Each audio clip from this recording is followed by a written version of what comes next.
Hello Wiltsey families, my name is Mr. Puebla, school counselor here at Wiltsey Middle School. Thank you for taking some time out of your busy day to watch what I hope will be a helpful video.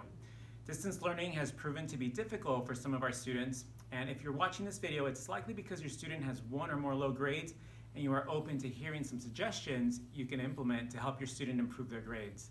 Some of these ideas you may already be doing, but hopefully you can pick up on some new tools to help your student at home. Let's start with School Loop. You need to stay connected with your student's school. School Loop is what we use here at Wiltsey to communicate grades, email, and important news bulletins. It's my first go-to strategy to make sure my parents or guardians are connected. If you're not checking your students' grades on a daily or even weekly basis, please start here. School Loop can be used on a computer or on your cell phone. And if you are not registered, you can quickly register for an account through the app on your phone.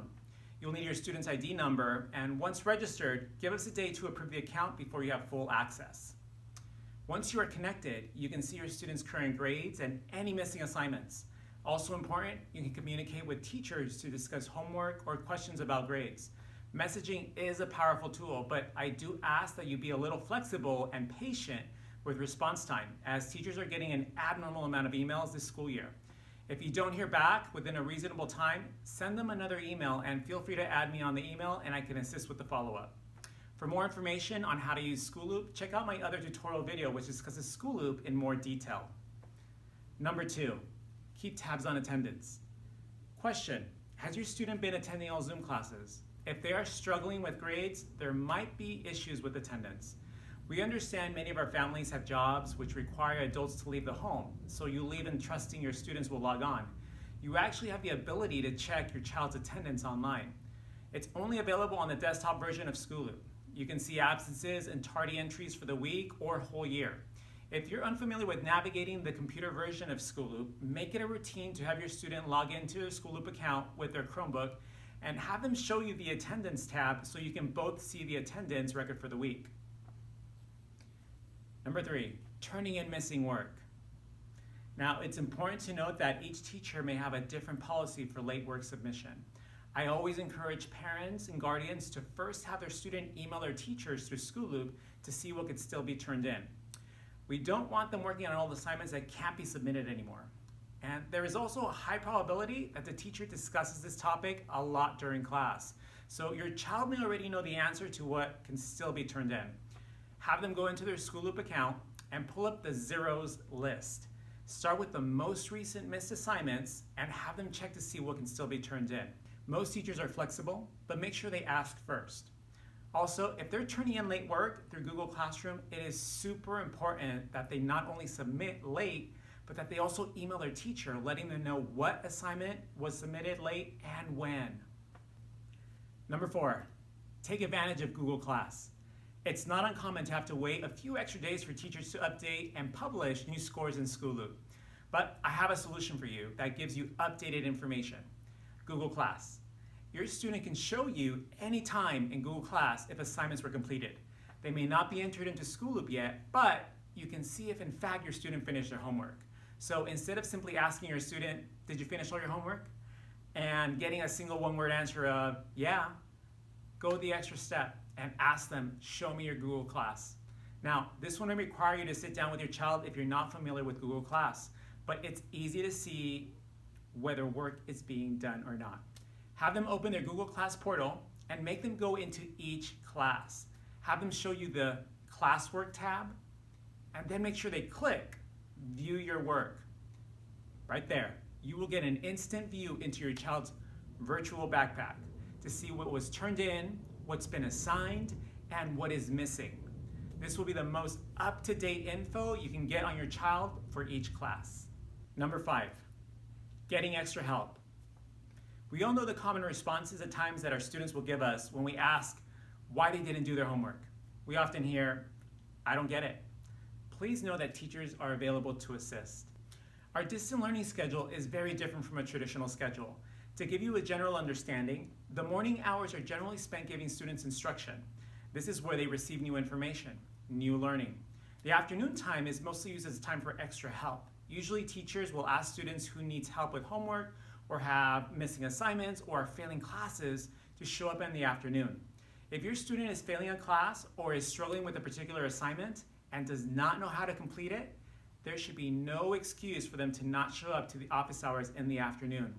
For example, on Tuesday, you have periods 1, 2, and 3 in the morning. And you would then want your student to go back at 12 o'clock for period 1, 12:35 for period 2, and 1:10 for period 3. Our Mondays are a little different, dedicated for only one period at a time, and it's on a rotating schedule. Your student can let you know what period they have for the coming Monday. Mondays are essentially extended help hours for that one particular period. So make sure they take advantage and are using teacher-provided Zoom links to receive help from their teacher. Number 6, distractions. Let me ask you, does your child have a TV in their room? Do they have a video game system in their room? Do they have a cell phone or tablet of their own? If you answered yes to any of those questions and your child is failing multiple classes, I would highly encourage you to reconsider some of those privileges they currently have. As it is, your child is demonstrating that they are not able to keep up with schoolwork and those technological distractions. I typically will suggest to parents and guardians to consider removing TVs and video games until their students can demonstrate responsibility with their primary job, which is being a student and maintaining good grades. It's only once all those grades are at least above a C- that I would then consider allowing students the opportunity to gradually earn back some of those privileges on a limited basis. Use your best judgment with that. You know your students best. And with regards to phones and tablets, keep in mind that these devices are a big responsibility, not only on the student, but on the parent to monitor their use. Now, students can complete all their schoolwork with the use of their Chromebooks. Cell phones and tablets are generally not needed.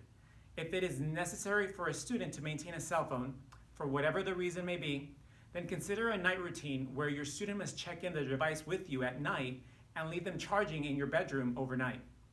Again, it is recommended that these distractions be pulled until you see a significant improvement. Returning a game system after 1 week will not produce the same effect as reintroducing gradual limited use after 1 month of significant improvement. You could also wait until you receive the next set of progress reports before deciding what privileges to reintroduce. Number 7, establishing healthy routines.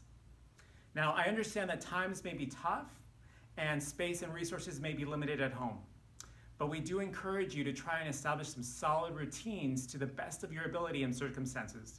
And we'll start small and focus on a few recommendations.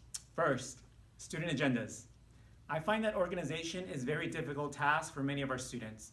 Remember, they may be juggling up to 6 different teachers in 6 different classes.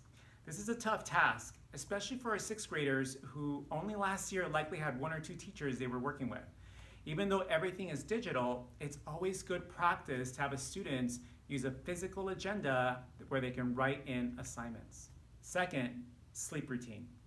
It is recommended that from 6 to 13 years of age, students receive 9 to 11 hours of sleep.